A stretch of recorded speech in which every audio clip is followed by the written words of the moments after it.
договорот од Нивици, односно Преспанскиот договор, не е одржлив договор во историска смисла, затоа што ги поништува сите македонски национални и државни интереси.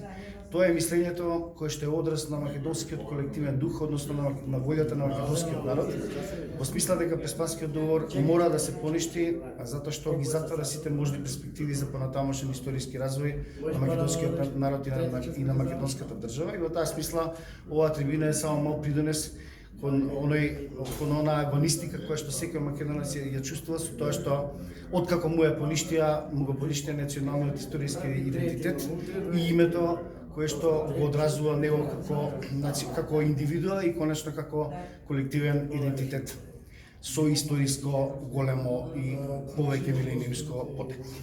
Во таа смисла, ова е само еден мал изблик, еден мал крик на она што секоја македонска напатена душа го чувствува сега, откако му го сменија името и идентитетот, и таа борба за враќање на сопственото име и сопствениот идентитет е наша последна борба и конечно мора да биде извојувана, затоа што поинаку и не може. И во таа смисла, ова што сега се случува во Република Македонија во однос на тоа по една година само го потврдува фактот дека од повеќе аспекти овој Преспански договор е неодржлив и дека час поскоро македонскиот народ ќе пронајде легални и легитимни начини како да го поништи и да го врати својот историски национален државен континуитет и идентитет, поврзан со сопственото име Македонија и македонски народ.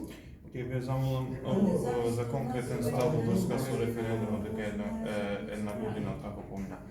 Рефлексија на настаните како ги оценувате понатаму? Референдумот беше недозволив, тој беше нелегитимен и нелегален и мислам дека со овие неколку зборови сосема прецизно се осликува и се опишува суштината на она што се случи пред една година. Фала.